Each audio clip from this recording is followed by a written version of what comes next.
prestasi, lahirkan profil pelajar Pancasila. Belajar, bergerak, berbagi untuk negeri, kita menjalin kolaborasi. Belajar, bergerak, berbagi untuk negeri, demi bakti pada Ibu Pertiwi.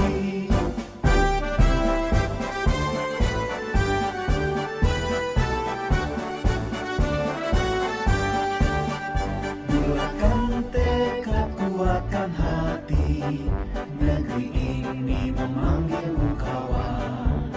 Belajar, bergerak, berbagi untuk negeri, guru penggerak, majukan pendidikan. Guru penggerak menghamba pada murid, kreatif rancang pembelajaran. Hargai potensi, tingkatkan prestasi, lahirkan profil pelajar Pancasila. Belajar, bergerak, berbagi untuk negeri, kita menjalin kolaborasi. Belajar, bergerak, berbagi untuk negeri, demi bakti pada Ibu Pertiwi. Belajar, bergerak, berbagi untuk negeri, kita menjalin kolaborasi. Belajar, bergerak, berbagi untuk negeri, demi bakti pada Ibu Pertiwi. Demi bakti pada Ibu Pertiwi.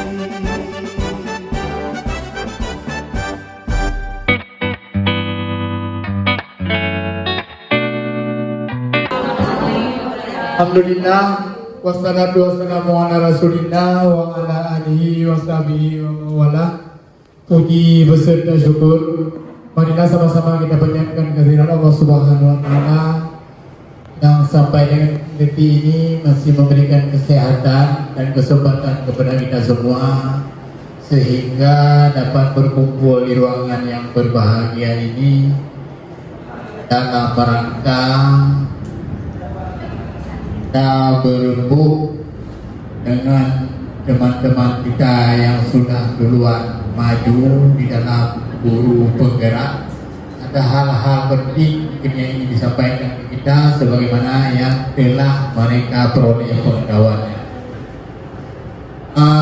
Berikutnya selawat beriring salam kita sanjung-sanjungkan kehadiran Nabi besar Muhammad Sallallahu Alaihi Wasallam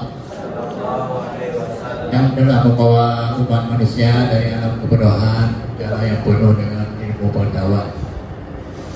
Berikutnya penghormatan saya kepada Bapak Ibu kepala sekolah, kepada seluruh dewan guru yang sudah berada di ruangan ini, dan yang teristimewa kepada 3 orang guru penggerak mewakili SMK Negeri Sadul Islam, yaitu Ibu Nureni, Ibu Duryawati, dan Ibu Sanaya.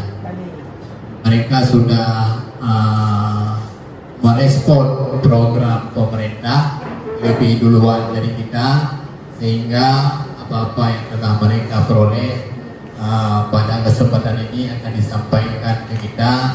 Mudah-mudahan kita dapat menerima dan dapat kita terapkan rutinitas kita sehari-hari. Rutinitas kita sehari-hari adalah mengajar siswa dan siswi kita. Semoga cara kita mengajar, cara kita mengayomi, cara kita mengelola kelas itu akan lebih baik, sehingga anak-anak didik kita betah dengan kita selama sehari penuh. Pak Ibu, ini metodenya sudah bergeser, sudah berubah dari yang sering kita laksanakan beberapa waktu yang lalu. Yang apa yang pernah kita pelajari di bangku kuliah dulu. Dulu jam ngajar kita 2 jam, 3 jam. Sekarang jam ngajar dari pagi sampai sore. Kalau pengetahuan kita kurang, kalau persiapan kita kurang, itu akan membuat kita kewalahan dan siswa juga akan bosan dengan kita selama sehari penuh. Jadi dalam hal ini kita perlu metode-metode tertentu, perlu trik-trik tertentu, perlu diselipkan nilai-nilai humoris mungkin yang membuat si anak didik kita, siswa kita ibaratnya lagu bedah. Ini dulu dah, nggak bisa kita hindari. Bagaimana caranya supaya siswa betah berada di ruangan kelas dengan kita? Kalau kita tidak berusaha untuk merubah diri, untuk menambah pengetahuan, saya yakin paling 2 jam kita sudah keluar. Jangankan siswa, kita sendiri kewalahan. Kalau memang persiapan tidak maksimal. Jadi untuk menyahути kegiatan ini perlu trik-trik khusus. Bagaimana caranya supaya siswa senang belajar kita, supaya siswa betah berada di ruangan kelas, sehingga besoknya dia teringat ini dengan ibu ini, dengan bapak ini, dia cepat-cepat ada di sekolah. Jangan otak ingat besok bapak pulang aja, dapat aja seperti itu. Ini kita yang mengajar, kita yang berada di ruangan kelas sangat juga mempengaruhi kehadiran siswa.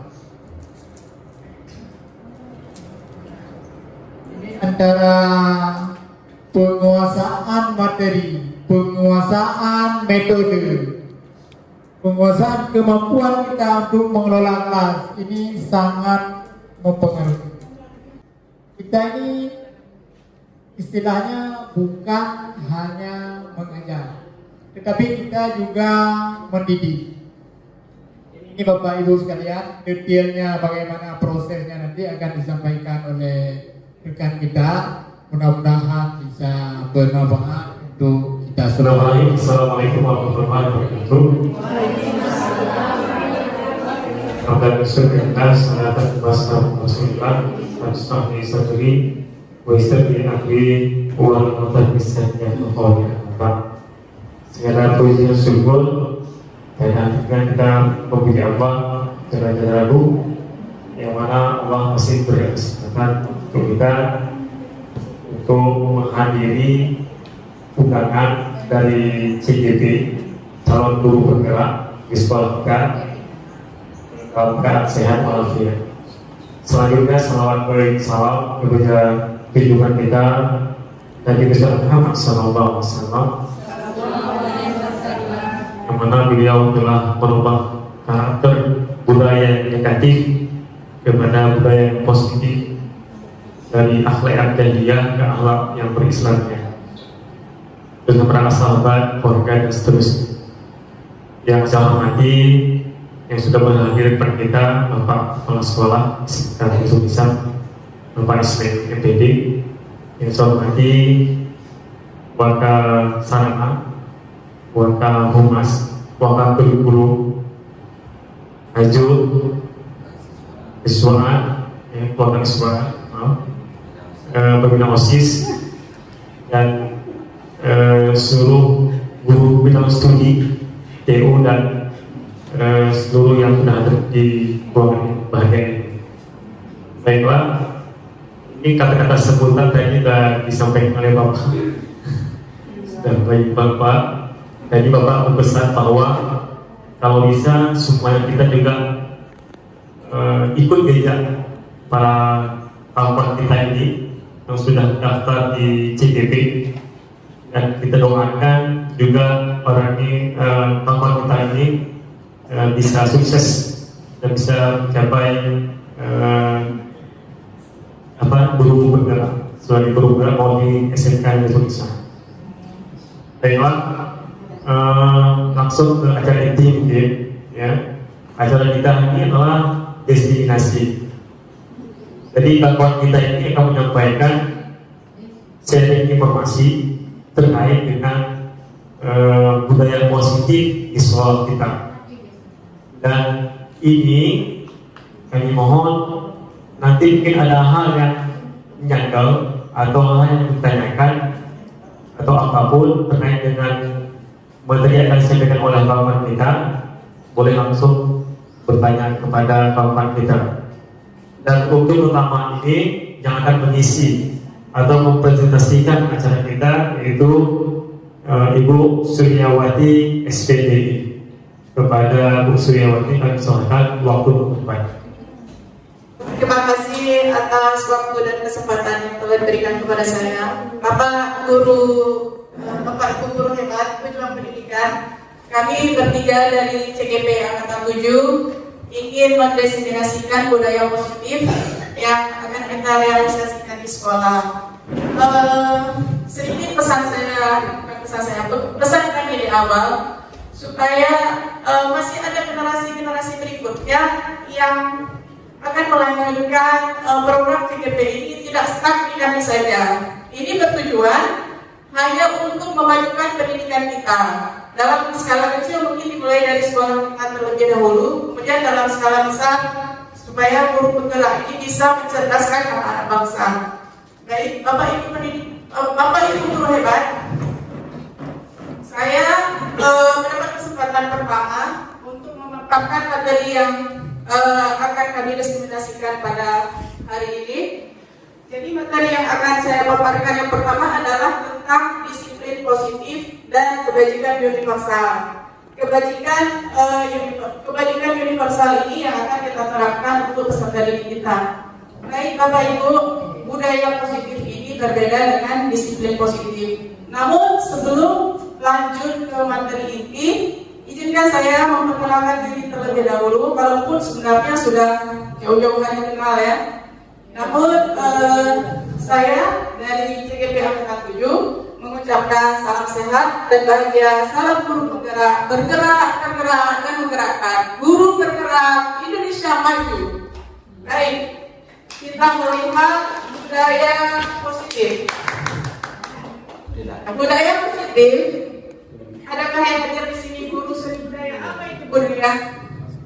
Coba kasih sedikit review ke saya, apa itu budaya? Enggak mesti guru seni budaya, Bapak Ibu guru yang peserta diseminasi hari ini, apa itu budaya? Kebiasaan. Ada lagi? Bapak Masyur? Khas. Ada lagi? Cara hidup. Ada lagi? Model hidup. Model. Iya. Tapi saya memahaminya budaya positif itu yang namanya budaya itu adalah kultur, kebiasaan yang diwariskan turun-temurun. Iya. Jadi budaya positif ini adalah kebiasaan yang akan kita realisasikan di sekolah kita dalam nilai dapat praktik baik bersifat positif.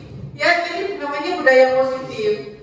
Budaya positif ini manfaatnya nanti setelah kita realisasikan di peserta didik kita akan menimbulkan rasa aman dan nyaman pada murid dalam proses pembelajaran. Nah, budaya positif juga. Budaya positif juga dapat mendorong murid untuk mampu berpikir, bertindak, mencipta sebagai proses memerdekakan dirinya sehingga lebih baik, mandiri dan bertanggung jawab. Nah, luar biasa sekali ini kalau misalkan budaya positif bisa kita terapkan di sekolah. Itu tujuan yang akhir pencapaian kita akan seperti itu seandainya terrealisasi.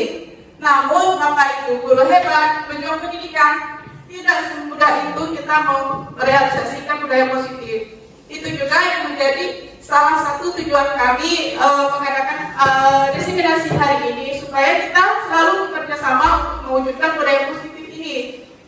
Nah, sejenak kita lihat tentang profil pendidikan Bapak pendidikan kita. Siapa ini? Hajar Dewantara. Iya, Bapak Hajar Dewantara. Tokoh ini tokoh Bapak pendidikan pertama di Indonesia, benar? Betul. Benar. Siapa nama Bapak ini yang aslinya? Dewantara. Cius. Siapa nama aslinya Bapak ini? Hampir. Ke Hampir. Terus. Widodo Amido Hai browsing. Udah 2023 browsing. ke ini Raden nggak? Mas Wardi. Siapa? Cokro Raden Mas Wardi. Raden Mas. Surya Siapa? Surya Dinda. Iya, Raden Mas. Dia keturunan bangsawan. Ya, keturunan bangsawan. Dia menggunakan nama Ki Hajar Dewantara ini bertujuan supaya dia ini lebih menyatu dengan penduduk pribumi. Makanya dia tidak memakai gelar radennya. Jadi dia lebih kita kenal dengan Bapak Pendidikan Ki Hajar Dewantara yang setiap hari pendidikan jatuh pada tanggal berapa? hari pendidikan Ayo. 25 Mei 2 Mei Kius. Berapa? 21, ada 19, ada 1, ada 2. Kius berapa? 2 Mei 2 Mei. Setiap 2 Mei kita memperingati hari lahirnya beliau. Beliau berjasa besar untuk pendidikan Indonesia. Ya, jarang diekspos, cuman pada masa-masa pemerintahan Bapak Menteri Pendidikan Nadiem Makarim, beliau diangkat lagi profilnya supaya kita berterima kasih terhadap jasa beliau ini. Perjuangannya ini tidak instan loh Bapak ini. Saya juga saat CGP mengenal beliau lebih dalam. Ya. Pertamanya sih kenalnya cuma sepintas saja. Fotonya pernah saya lihat tuh di waktu SD ya, di papak di dinding-dinding kelas. Tapi nggak ngerti siapa si beliau itu secara detailnya.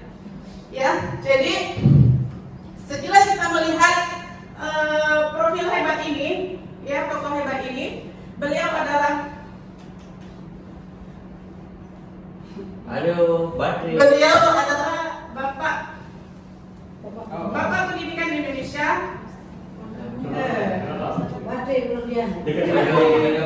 Bapak Pendidikan Indonesia yang memperjuangkan pendidikan.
Apakah rekan saya yang baju putih tadi yang pemilik channel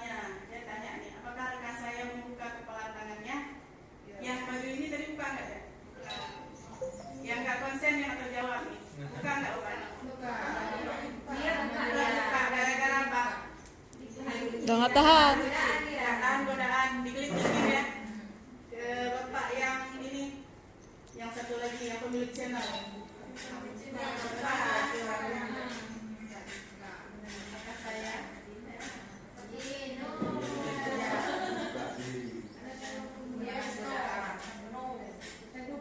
Yang baju putih ini bukan nggak tadi? Alasannya apa?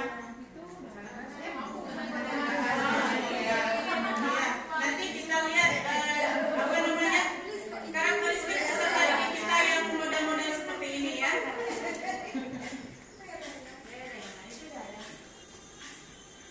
Nah, dalam kegiatan ini sesungguhnya yang mengepal tangan adalah yang memegang kendali atau kontrol untuk membuka atau menutup. Dia itu punya pilihan loh. Seandainya yang dalam tangannya itu benda yang sangat berharga, dibunuh pun mungkin belum tentu mau dikasih. Seandainya itu bendanya lebih berharga, cuman tadi kan isinya cuman pin doang gitu ya, bengkok pin ya. Nah di sini kita ingin melihat tentang sikap peserta didik kita yang mereka juga memegang posisi kontrol terhadap dirinya, ya, terhadap diri mereka sendiri. Mereka memegang posisi kontrol. Kita ini pendidik loh, tidak bisa mengontrol dalam diri peserta didik kita, karena peserta didik kita juga pandai membuat pilihan. Nah, kemudian coba kita lihat yang selanjutnya. Posisi kontrol menurut Dr. William Gleiser, ilusi guru mengontrol murid. Nah, menurut Bapak Ibu, kita mengontrol murid nih, efektif nggak?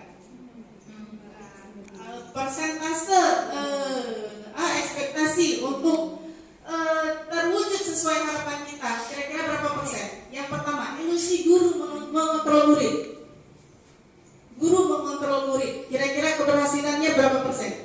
Karena murid kita juga punya posisi kontrol loh, seperti yang contoh tadi, ya, contoh buka tangan tadi.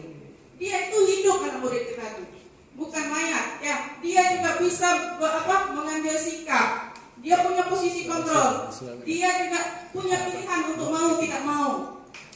Ya, ilusi guru mengontrol murid. Ini ilusi loh, ilusi guru mengontrol murid. Persentase keberhasilannya kecil, bahkan tidak ada 50. Katakanlah paling tinggi 50%. Kemudian yang kedua, ilusi bahwa semua penguatan positif, efektif dan bermanfaat. Rayuan kita rasakan itu efektif. Dia juga bisa berpikir loh. Dia juga punya kontrol dalam dirinya, mau atau enggak. Dia bisa membuat pilihan. Yang ketiga, ilusi bahwa kritik dan membuat orang merasa bersalah terhadap dapat menguatkan karakter. Kalau misalkan kita memojokkan siswa, mendikte dia, memojokkan anak didik kita, apakah kita akan merasa itu efektif dan akan terwujud sesuai harapan kita, apa yang kita inginkan? Juga tidak. Ini menurut teori kontrol Dr. William Gleiser. Yang keempat, ilusi bahwa orang dewasa memiliki hak untuk memaksa. Biasa kita semua di sini. Kalau misalkan anak yang tidak patuh, kita memberi hukuman. Benar? Benar? Jawab secara tegas. Karena yang tidak patuh kita memberi hukuman. Benar? Benar. Hukuman itu juga tidak efektif. Nah, luar biasa kan? Ternyata seperti itu loh kami di CGP dapat ilmunya. Jadi efektifnya bagaimana? Nah, coba kita lihat lagi ya. Ilusi bahwa yang keempat ini, ilusi orang dewasa memiliki hak untuk memaksa. Memaksa ini berupa hukuman. Hukuman itu selagi anak takut ke hukuman, maaf kasih contoh Pak Sob, tidak Pak Sob. Anak-anak patuh semua karena apa? Hukuman ya, hukuman. Tetapi kalau misalkan nanti Pak Sobnya nggak ada, patuh nggak? Enggak patuh karena dia menghindari hukuman. Maka dikatakan oleh Gleiser ini tidak efektif, ya. Jadi teori yang efektifnya bagaimana? Melakukan motivasi intrinsik. Motivasi intrinsik itu berupa apa? Motivasi dari dalam, ya. Sentuh dengan apa? Sentuhlah dia tepat hatinya. Setelah dia lepas di hatinya, dia akan menjadi milikmu selamanya ya. Intrinsik ini juga dimulai dari keluarganya, ya. Ya seperti itu teori-teori yang kami dapat dan seperti inilah yang akan kami realisasikan. Kemudian di rapat terakhir kita di atas itu, saya itu agak sedikit terbanyak dengan pendapat Bapak begini loh, bukan terbanyak tidak setuju, tapi saya rasa sesuai dengan program yang kami dapat ini. Bapak kan bilangnya gini, ini siswa yang bermasalah tolong di list, yang banyak apanya tolong di list, kasih namanya Pak Usop. Terus kita dibagi-bagi tugas lagi sama Bapak tuh, bimbing berapa orang tuh. Saya rasa itu cocok, karena kita belum pernah melakukan pendekatan seperti itu. Karena yang kan yang bekerja aktif, Pak Usop aja tuh bekerja, yang sekarang bagi-bagi tugas dibilang sama Bapak. Itu saya merasa segitiga restitusinya ini sudah mulai jalan. Walaupun Bapak nggak tahu teorinya apa namanya, tapi yang bentuk lain sudah kita coba loh Bapak Ibu. Tinggal yang itu yang belum. Ya, mencoba kan tidak ada salahnya. Ya kami juga baru dapat ini loh ilmunya. Bukan berarti Ibu Surya itu ngomongnya cici jadi rolah masih, cik dong. Ini ada di Bandung, ya. Baik, coba kita lihat mana disiplin. Disiplin ini tulisannya panjang. Kalau saya itu memahaminya sederhana aja. Disiplin itu adalah kontrol diri dalam peserta didik, kontrol diri anak itu sendiri. Kemudian yang akhirnya itu dibuat di situ memiliki kebajikan universal dan memiliki motivasi intrinsik bukan ekstrinsik. Kalau ekstrinsik itu dari luar. Dia punya modal dulu dalam dirinya bahwa ini baik, ini tidak baik. Ya, sebenarnya itu dimulai dari background keluarganya. Anak yang background keluarganya bagus, pendidikannya bagus, diarahkan ke sini bagus. Biasanya seperti itu. Ya. Baik, untuk semua kasus pelanggaran anak di sekolah kita menangani dengan rumus segitiga restitusi. Ini lebih spesifik beliau lagi nih, buat kita. Saya pengantar ini. Segitiga restitusi kita menstabilkan keadaan terhadap pelanggaran. Nanti contoh-contohnya paling beliau bisa paparkan. Menstabilkan identitas yang pertama, memvalidasi tindakannya yang salah, kemudian menanyakan keyakinan kelas. Bapak Ibu sekarang sudah diwajibkan membuat keyakinan kelas. Keyakinan kelas itu kesepakatan kelas. Buat kesepakatan. Listkan nomor kesepakatannya. Dari siswa sendiri, kesepakatan dari siswa sendiri. Misalkan begini, keluar tidak boleh 10 menit.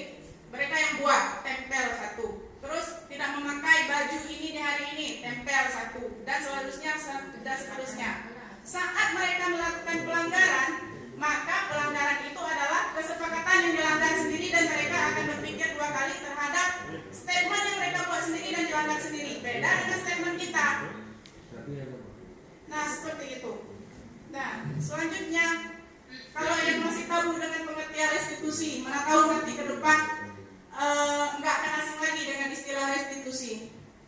Ini bukan situasi ya, restitusi. Restitusi itu proses menciptakan kondisi bagi murid untuk memperbaiki kesalahan mereka sehingga mereka bisa kembali ke kelompok mereka dengan karakter yang kuat. Restitusi bukan menebus kesalahan. Restitusi adalah sebuah tawaran, bukan pemaksaan. Itu loh maksud restitusi, tawaran. Ya, restitusi fokus pada solusi dan dapat mengembalikan murid yang berbuat salah. Itu restitusi. Mungkin dapat ilmu baru hari ini. Nah, seperti ini segitiganya. Divalidasi tindakan yang salah. Divalidasi tindakan yang salah ini. Nah, ini. Di sini kita menanyakan ini terhadap pelanggarannya. Apa kamu punya alasan kenapa? Ini biasa ditanyakan ini. Pakan telak, pakan baju putih, pakan meong, pakan jet. Nah, kayak seperti itu. Ini ditanyakan. Kemudian ada cara efektif nggak? Seharusnya cara efektifnya bagaimana? Seandainya nggak punya baju, ini juga dihandle sama Bu Lela sebenarnya. Kalau nggak ada celana, kemarin malah saya ada diminta. Kalau Bu Lela yang tuh ada nggak celana hitam gitu ya? Itu juga solusi loh dari ini, dari validasi tindakan yang salah. Sama. Ya. Kemudian menstabilkan identitas. Setiap anak yang berbuat salah, stabilkan identitasnya dengan cara katakan ke anak itu bukan kamu aja lo yang buat salah, dulu ibu juga ada kayak gitu, teman-temanmu juga ada kayak gitu. Jadi dia nyaman dengan kita, ya. Kemudian juga kamu bukan satu-satunya yang pernah melakukan ini. Temanmu juga sebelumnya ada. Katakan seperti itu untuk anak yang berbuat semua kasus, katakan seperti itu. Kemudian yang ketiga, menanyakan keyakinan kelas. Tadi keyakinan kelas kita harus sepakati dulu. Harusnya bagaimana? Kamu tahu ini sudah melanggar keyakinan kelas, tanyakan yang seperti itu. Bimbingan seperti itu yang diajarkan di kurikulum Merdeka untuk kami CGP, dan itu diwajibkan kami realisasikan ke Bapak Ibu guru hebat sekalian. Baik, mungkin hanya itu saja. Terima kasih atas waktunya. Salam guru penggerak, salam sehat dan bahagia. Guru bergerak, Indonesia maju.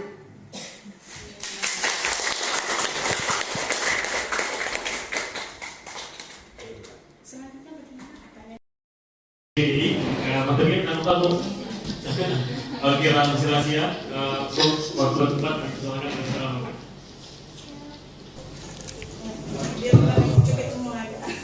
Oke, baik Bapak Ibu semuanya. Assalamualaikum warahmatullahi wabarakatuh. Yang saya hormati Bapak Ibu guru hebat yang sudah sudi kiranya hadir di ruangan yang sederhana ini dalam kegiatan diseminasi kami para guru JGP Angkatan 7 tentang budaya positif di sekolah. Di sini langsung saja saya mengambil materi yaitu keyakinan kelas dan kebutuhan dasar manusia dan dunia berkualitas. Oke, lanjut. Nah, di sini ada satu pertanyaan pemantik Bapak Ibu. Mengapa keyakinan kelas? Mengapa tidak peraturan kelas saja? Nah, mungkin ada di antara Bapak Ibu guru hebat sebelumnya yang mau merespon dulu. Ya, silakan Bu Nora.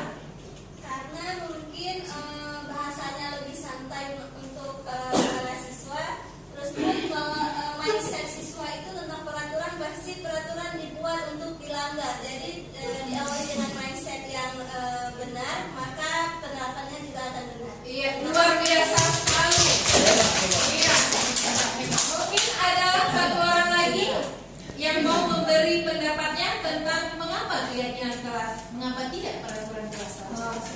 Iya, silakan. Kalau keyakinan kelas itu dirembuk bersama mereka dibuat peraturan.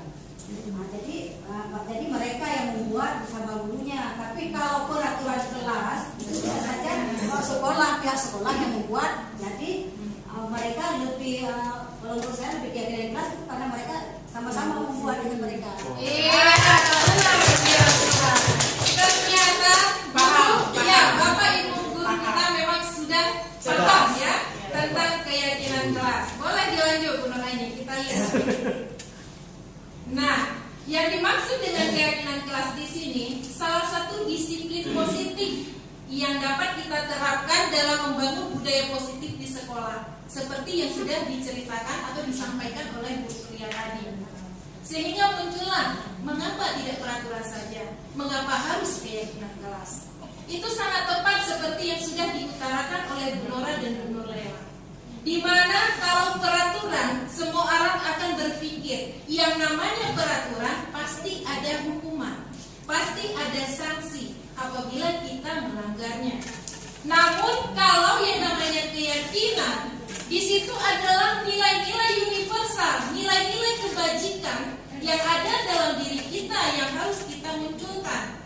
Nah, di mana nilai-nilai keyakinan kelas ini bisa berupa komitmen, tanggung jawab, disiplin, kemudian saling menghormati, saling menghargai. Nah, itu merupakan nilai-nilai keyakinan yang ada. Namun apabila kita melakukan peraturan, maka di situ tidak akan muncul nilai yang bermakna. Karena apa? Seperti tadi, yaitu takut dengan adanya sanksi ataupun hukuman. Namun kalau keyakinan, ketika kita membuat keyakinan, kita tahu itu maknanya apa. Kalau misalnya di sini, mengapa kita memiliki peraturan harus menggunakan helm bila mengendarai kendaraan roda 2? Ayo Bapak Ibu, kenapa harus pakai helm sih? Kan bisa nggak pakai helm? Iya, benar, tepat sekali. Yaitu demi keselamatan kita. Itulah nilai keyakinannya, demi keselamatan. Nah, kemudian yang kedua, mengapa kita memiliki peraturan 3M? Ini pas menggunakan masker, kemudian mencuci tangan dan menjaga jarak 1,5 meter. Nah, ini tuh apa? Iya, tepat sekali. Yaitu demi kesehatan. Sebenarnya bisa saja kan kita tidak melakukan 3M. Namun karena kita yakin bahwa kalau kita melanggar itu, maka kesehatan kita akan terganggu. Nah, mengapa kita memiliki peraturan harus datang tepat waktu pada saat mengikuti pelatihan? Kenapa? Harus datang tepat waktu saat mengikuti pelatihan atau rapat atau sebagainya. Dan tidak ketinggalan materi. Iya, tidak ketinggalan materi. Mungkin ada lagi. Sudah ditegur. Nah, di situ itu adalah kembali kepada kita, yaitu keyakinan, komitmen kita dan rasa tanggung jawab. Kemudian bagaimana kita menghargai orang lain. Nah, untuk mendukung motivasi intrinsik, kembali ke nilai-nilai atau keyakinan lebih menggerakkan seseorang dibandingkan mengikuti serangkaian peraturan. Nah, inilah yang dikatakan tadi bahwa itu harus muncul dari dalam diri, motivasi intrinsiknya, bukan ekstrinsik. Setelah kita memiliki keyakinan bahwa yang kita lakukan itu baik untuk diri kita dan orang lain, maka yang namanya peraturan-peraturan itu kita tidak butuh lagi, Bapak Ibu. Nah, begitu juga untuk anak didik kita. Ketika kita sudah melakukan keyakinan bersama mereka, maka peraturan-peraturan yang dulunya kita buat itu sudah bisa kita tiadakan. Nah, bagaimana cara kita membuat keyakinan kelas? Itu mudah sekali. Kita berikan kesempatan kepada anak didik kita untuk menyampaikan apa sih yang membuat mereka itu senang saat belajar, apa yang membuat mereka itu bahagia saat belajar. Nah, mereka akan menulis dengan kata-kata yang positif, jangan yang negatif. Kalau dulu kan kita sering gini nih, dilarang, jangan, tidak boleh. Tapi kata-kata itu diganti dengan kata-kata yang positif. Misalnya nih, dilarang lari-lari di koridor sekolah. Itu positif apa negatif, Bapak Ibu? Negatif ya. Nah, positifnya gimana ya? Berjalanlah di koridor. Nah, iya, berjalanlah di koridor sekolah dengan hati-hati. Sebenarnya kan itu cukup simpel ya, cukup simpel. Nah, iya, banyak sekali sekarang kita lihat kan kegiatan-kegiatan parenting juga ya Bapak Ibu, kegiatan parenting yang memang iya, mengubah kata-kata jangan, tidak boleh dengan kata-kata yang lebih positif. Oke, silakan lanjut dulu ya. Nah, di sini Bapak Ibu, ini peraturan ya, di sebelahnya ada peraturan, di sebelahnya keyakinan. Selalu kembalikan buku ke tempatnya, itu peraturan, ya kan? Nah, keyakinannya apa? Tanggung jawab. Jadi kalau misalnya anak-anak itu sudah membuat keyakinan kelas mereka di situ, misalnya selalu kembalikan buku ke tempatnya keyakinannya dalam bentuk peraturan, tapi bukan peraturan yang harus mendapat sanksi ataupun hukuman. Nah, apa di situ keyakinannya? Yaitu tanggung jawab. Kemudian dilarang mengganggu orang lain. Berarti menghormati orang lain. Hadir ke sekolah 15 menit sebelum pembelajaran dimulai. Itu adalah komitmen. Kemudian dilarang melakukan kekerasan. Nah, di sini dan menggunakan masker. Kemudian ini berarti adalah keselamatan, kemudian menghormati orang lain. Terus jangan berlari di kelas, itu keselamatan dan keamanan. Jadi sangat simpel sebenarnya. Jadi Bapak Ibu wali kelas, ya mungkin kalau guru mapel umum itu kan tidak punya wewenang untuk membuat keyakinan kelas, tapi boleh keyakinan dalam mapel masing-masing. Karena kalau keyakinan kelas kan kita harus tempel tuh di kelasnya. Tapi kalau mapel masing-masing kita punya catatan sendiri. Misalnya hari ini kita belajar dengan pelajaran ini. Ini kalian maunya seperti apa sih anak-anak? Senangnya seperti apa? Nah itu bisa Ibu Bapak lakukan. Jadi ada catatan masing-masing. Kalau misalnya nanti tidak sesuai dengan keyakinan ini, nah ini bagaimana? Nah itu kembalikan lagi kepada mereka. Mereka akan memberikan apakah itu sanksi ataupun hukuman itu yang mereka inginkan sendiri apabila mereka melanggar keyakinan yang telah mereka sepakati. Jadi itu sangat gampang. Dan saya mohon untuk kedepannya, jadi semua wali kelas ini bisa ya menerapkan yang namanya keyakinan kelas di kelasnya masing-masing, sehingga anak-anak kita yang mudah-mudahan kita harapkan, ya kan, kita berharapkan nggak ada salah ya. Nah, semoga lebih baik. Oke, lanjut. Nah, sekarang saya masuk ke kebutuhan dasar manusia. Awalnya saya tidak tahu Bapak Ibu, kalau kita sebagai manusia itu punya 5 kebutuhan dasar. Saya pikir cuma sandang, pangan, dan papan. Benar tidak Bapak Ibu? Iya. Dulu kita taunya kebutuhan kita, iya, sandang, pangan, dan papan. Ternyata menurut Dr. William Glasser itu ada 5 kebutuhan kita manusia. Yang pertama itu adalah survival. Itu ada kebutuhan kita bertahan hidup. Nah, kebutuhan kita bertahan hidup di sini salah satunya yang kita butuh makan, kesehatan, ya, dan lain sebagainya. Itu adalah kebutuhan hidup kita. Iya. Kemudian ada kebutuhan belonging atau kasih sayang. Wow, ternyata manusia ini butuh kebutuhan kasih sayang. Iya, di sini adalah kebutuhan yang kita dapatkan dari orang tua kita, pasangan kita, teman kita, rekan kerja. Nah, itu adalah kebutuhan yang kedua. Kemudian itu ada kebutuhan yaitu kesenangan atau fun. Nah, ternyata kita harus senang juga dalam hidup ini. Gimana kalau hidup ini tidak senang ya? Iya, makanya kalau kita itu mau ke sekolah itu kadang-kadang mikir juga kan, kalau misalnya tempat kita bekerja itu tidak menyenangkan, jadi beban kan? Jadi beban ya. Nah, dari rumah, aduh besok ke sekolah lagi gimana ya? Besok masuk kelas ini, apalagi yang TSE mungkin. Aduh, gimana ini ya? Nah, ternyata ini juga masuk kebutuhan dasar. Dan yang ke 1, 2, 3, 4 itu ada freedom, yaitu kebutuhan kebebasan. Kita juga punya kebebasan yang kita inginkan. Mau tertawa, mau menangis mungkin ya. Kemudian mau berbuat apa saja, bernyanyi atau apa, nantinya itu masuk ke dalam kebebasan. Iya. Kemudian ada kebutuhan kekuasaan atau power. Jadi kita itu punya kebutuhan ingin diakui Bapak Ibu, ingin dihargai. Iya apa ya? Ya. Ya. Kita semua di sini tuh nggak ada, jangan munafik, kita manusia itu memang sudah diciptakan ada 5 kebutuhan dasar. Ya. Kalau kebutuhan survival udah jelas, mana ada manusia nggak butuh makan, nggak butuh minum? Ya kan? Kemudian kasih sayang, so pasti.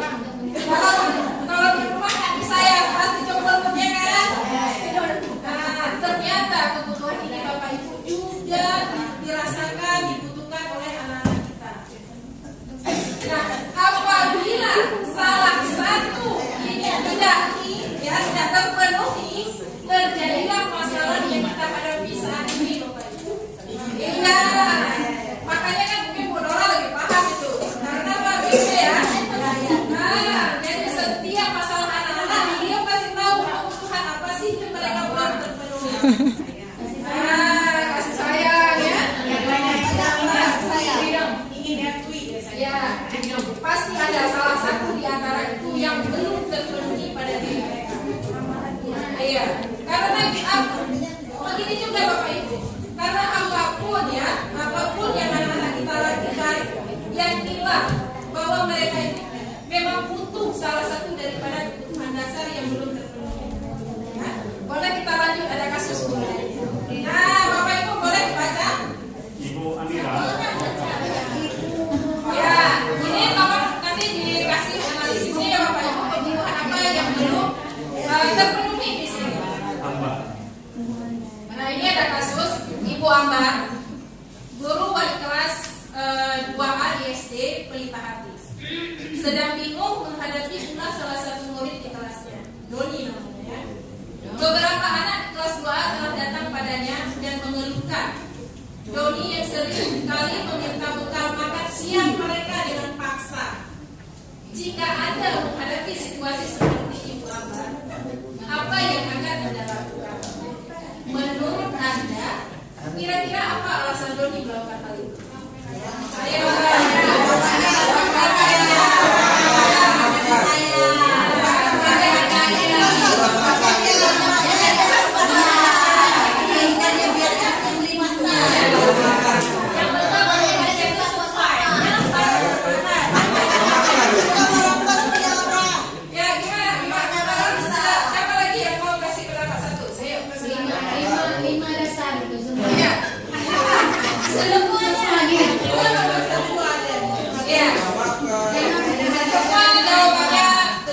kalau kita lihat sekilas dari kasus itu kayaknya semua kebutuhannya kurang gitu ya, tapi ada satu yang memang sangat dibutuhkan di situ. Nah seperti itu.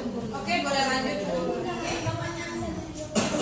Ini adalah penutup ya, dimana nilai-nilai kebajikan itu kita harus memiliki yang namanya apa istilahnya dunia yang berkualitas ya, sehingga Geiser mengatakan bahwa kapasitas untuk berubah ada dalam diri kita, Bapak Ibu.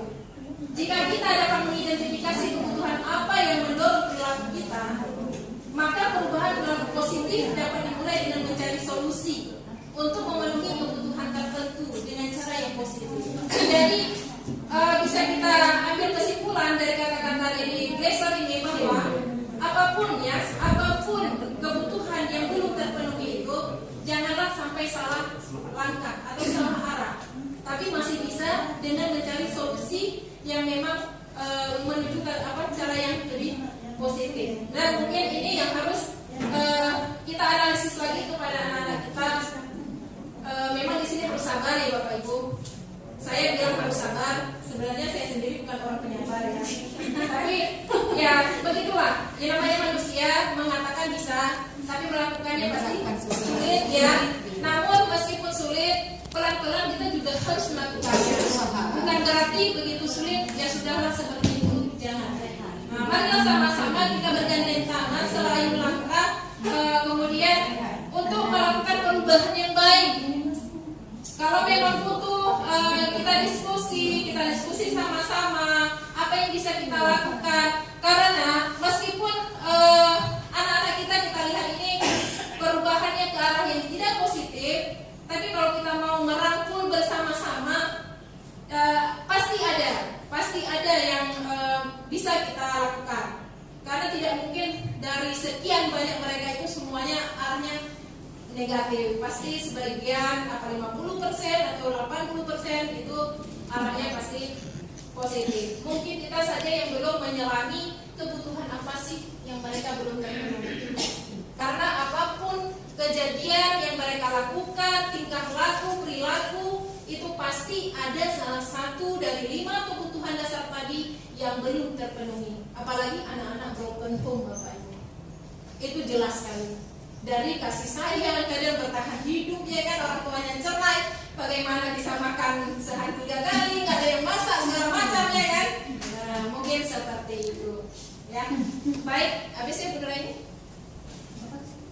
Oke, terima kasih. Ternyata habis ya. Terima kasih atas kesempatannya Bapak Ibu. Kalau memang nanti ada pertanyaan setelah Ibu mulai tampil, ya kita diskusikan. Sebelum ini kita pun masih tunggu keputusan Supipa juga belum ada ya. Oke, ada. Yang pertama ya. Terima kasih, salam dan bahagia. Kalau bisa saya mau Bapak Ibu sekali yel daripada untuk guru penggerak, yaitu tergerak, bergerak dan menggerakkan. Boleh ya sama-sama Bapak Ibu ya. Oke, ya 1, 2, 3. Bergerak, tergerak dan menggerakkan. Oke, terima kasih. Saya bergerak kepada orang-orang bergerak. Terima kasih Bu Sulahi yang sudah menyampaikan sedikit materi ya, atau inspirasi lah ke semuanya terkait tadi. Ayo mau? Enggak, terkait apa nih? Keyakinan. Saya mau cek sekali ya, masih fokus. Assalamualaikum warahmatullahi wabarakatuh.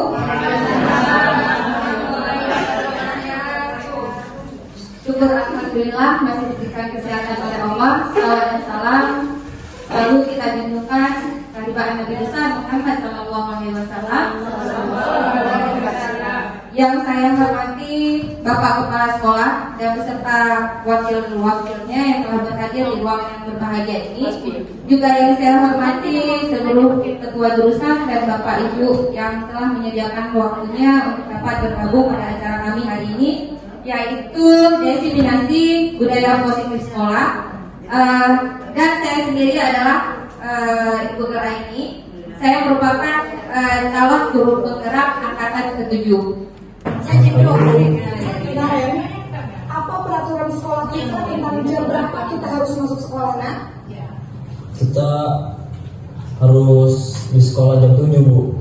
Iya betul, sekarang sudah jam 7.20. Naren sudah tahu konsekuensinya jika terlambat hadir. Paham, Bu. Saya harus tinggal kelas pas jam istirahat selama 20 menit. Iya benar, konsekuensinya demikian. Jadi nanti jam 9.30 pas istirahat, kamu harus tinggal di kelas, kerjakan tugas tambahan untuk ketinggalan kamu, ya? Baik, Bu. Posisi pemantau mengandalkan penghitungan atau data untuk mengontrol murid. Guru mengarahkan murid berdasarkan peraturan dan konsekuensi. Seorang pemantau menunjukkan bahasa tubuh dan ekspresi wajah yang datar dan cenderung formal.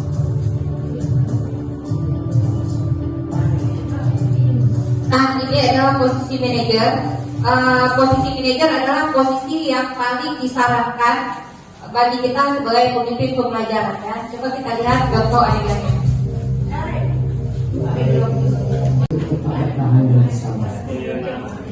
Kamu memilih untuk Intinya, seorang guru tersebut tidak mengarahkan, maksudnya tidak menuntut, kemudian tidak mengancam, kemudian tidak menunjukkan jalannya, tetapi dia hanya menuntut, ya seperti Bu Zia tadi bilang, bukan menuntut, tetapi menuntut siswa ini sampai dia menemukan solusi dan menggali dalam diri dia itu dia ingin menjadi orang yang seperti apa ke depannya setelah dia melakukan kesalahan, dan kesalahan yang dia lakukan itu sudah menjadi pembelajaran untuk dia supaya menjadi orang yang lebih baik ke depan.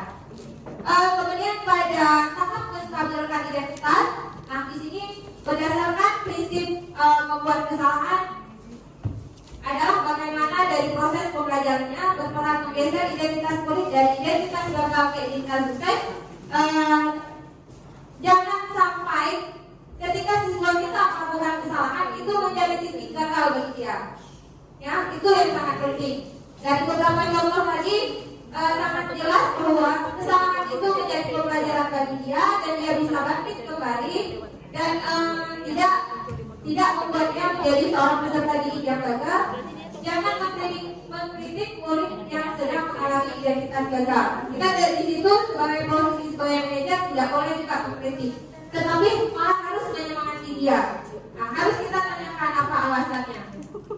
Itu beberapa pertanyaan yang bisa diajukan pada tahap menstabilkan identitas dalam kita melakukan praktik segitiga restitusi. Yang pertama, membuat kesalahan sesuatu yang wajar. Seperti yang dicontohkan tadi oleh Bu Surya, yaitu membuat kesalahan adalah sesuatu yang wajar. Kita menstabilkan emosi dia dengan menguatkan dia bahwa kesalahan itu bukanlah segala-galanya. Itu orang lain juga pernah melakukannya. Kemudian manusia tidak ada yang sempurna. Kita bisa memperbaiki masalah ini. Saya tidak menanyakan kesalahannya, tetapi fokus memperbaiki masalah ini. Apakah saat ini kamu tengah menjadi orang yang baik untuk dirimu sendiri? Nah, jadi 5 pertanyaan-pertanyaan seperti ini adalah contoh pertanyaan yang bisa kita tanyakan kepada siswa dalam menstabilkan identitas siswa kita. Dan selanjutnya validasi tindakan yang salah. Nah, validasi tindakan yang salah itu yaitu berdasarkan prinsip setiap perilaku berupaya memenuhi suatu kebutuhan tertentu, guru akan menggeser dari pemikiran stimulus respon menjadi proaktif, mengenali dan mengakui kebutuhan murid ini dapat memperbaiki hubungan dengan murid. Pernyataan atau pertanyaan disampaikan dengan nada suara tidak menghakimi atau memojokkan. Kalimat-kalimat yang bisa kita gunakan dalam mempraktikkan pada validasi tindakan yang salah ini yaitu kamu bisa saja bertindak lebih lagi dari ini, ya, seperti yang Bapak tadi contohkan. Kemudian kamu bukan melakukannya tanpa suatu alasan. Kita meyakinkan dia bahwa dia pasti punya alasan melakukan itu. Kamu melakukannya karena mempertahankan sesuatu yang penting bagi kamu. Nah, ini kalimat-kalimat yang digunakan dalam validasi tindakan yang salah. Itu sisi yang kedua. Kemudian sisi yang ketiga, menanyakan keyakinan.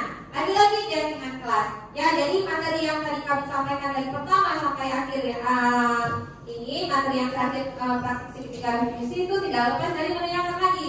Kalau kita tidak pernah membuat keyakinan kelas, pada tahap ini kita tidak bisa melakukan tahapan ini.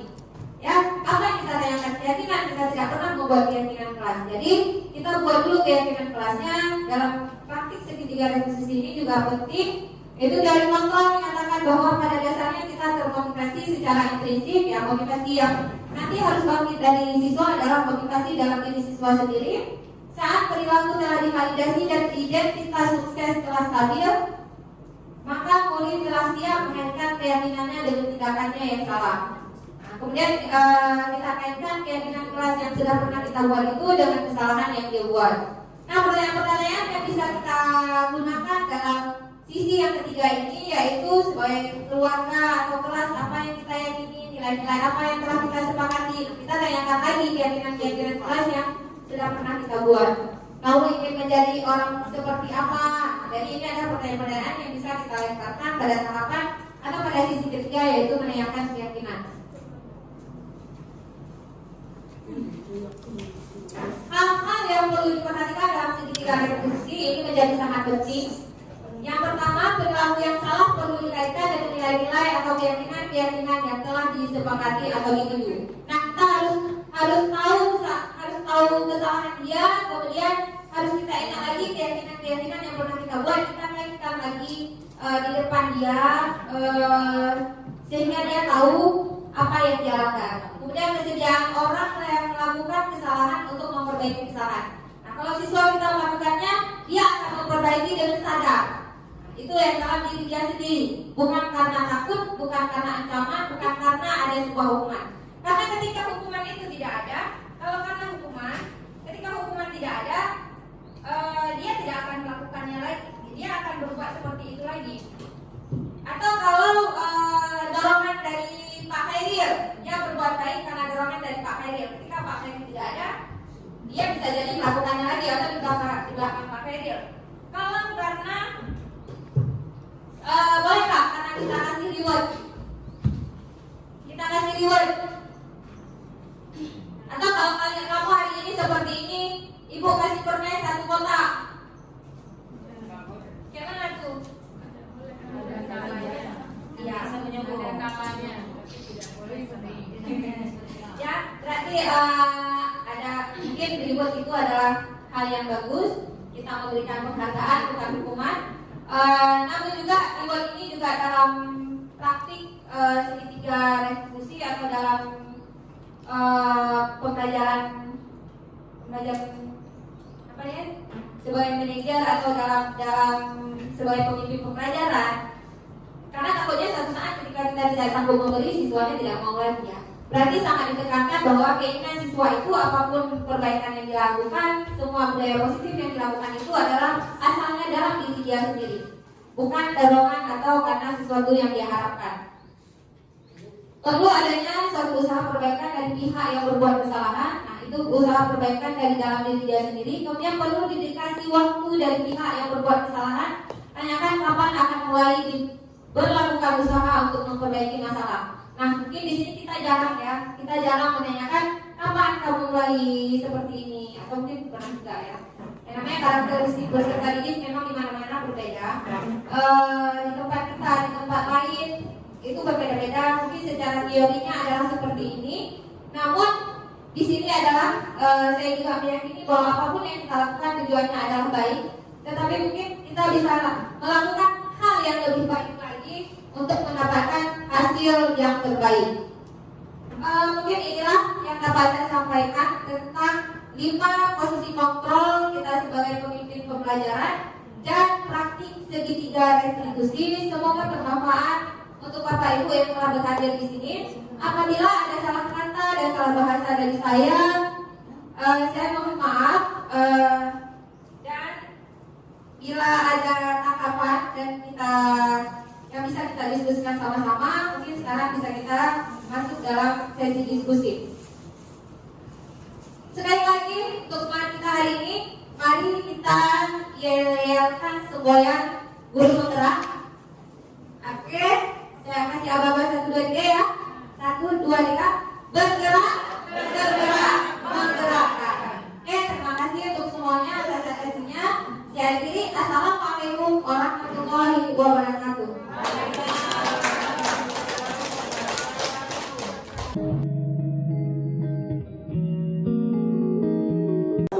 warahmatullahi wabarakatuh. Saya Nurelawati, guru agama Islam di SMK Negeri 1 Nisam. Pada kesempatan ini saya ingin memberi testimoni terhadap kegiatan pengibasan diseminasi budaya positif yang telah dilakukan oleh Ibu Salahiyah dan kawan-kawan sebagai guru CGP Angkatan 7 SMK Negeri 1 Nisam. Adapun materi yang disampaikan adalah merupakan kebutuhan dasar dan keyakinan kelas, merupakan salah satu pondasi yang sangat penting yang diterapkan di sekolah. Apabila keyakinan kelas sudah diterapkan di dalam kelas, maka akan terwujudnya pembelajaran yang kondusif dan nyaman, karena kesepakatan kelas merupakan kesepakatan antara siswa dengan guru yang dibuat untuk diterapkan. Dan yang sangat terpenting, 5 kebutuhan tersebut antara lain kebutuhan bertahan hidup, kebutuhan kasih sayang, kebutuhan kesenangan, kebutuhan kebebasan, dan kebutuhan kekuasaan. Pada kesempatan ini hanya ini yang dapat saya sampaikan. Terima kasih. Saya akhiri. Wassalamualaikum warahmatullahi wabarakatuh. Assalamualaikum warahmatullahi wabarakatuh. Perkenalkan, nama saya Rufita, saya kelas 2 APHP. Pada kesempatan kali ini saya akan memberikan refleksi atau testimoni tentang kesepakatan kelas yang sebelumnya sudah kami buat bersama Bu Salahiyah. Kesepakatan kelas ini berisi tentang kebiasaan-kebiasaan positif yang harus dilaksanakan oleh seluruh warga kelas. Dan yang saya rasakan setelah dibuat kesepakatan kelas ini dan diterapkan oleh setiap warga kelas, yaitu terciptanya kelas yang nyaman dan kelas yang penuh rasa kekeluargaan. Dan kedepannya melalui penerapan kesepakatan kelas ini, saya yakin akan semakin banyak budaya-budaya positif lainnya yang tercipta di sekolah kami. Sekian dari saya. Wassalamualaikum warahmatullahi wabarakatuh. Assalamualaikum warahmatullahi wabarakatuh. Perkenalkan, nama Syati Sarah, saya siswi dari kelas 3 APHP. Di kesempatan kali ini saya akan merefleksi kesepakatan kelas yang telah kami buat bersama Ibu Salahiyah. Kesepakatan kelas ini mengenai budaya positif yang berisi tentang perilaku positif yang harus diterapkan oleh seluruh warga kelas. Dan yang saya rasakan setelah dibuat kesepakatan kelas ini dan diterapkan oleh seluruh anggota kelas, yang yaitu terciptanya kelas yang disiplin, bertanggung jawab, dan saling menghargai satu sama lain. Dan kesepakatan kelas inilah yang akan menjadi contoh perilaku positif di lingkungan sekolah. Sekian dari saya. Wassalamualaikum warahmatullahi wabarakatuh.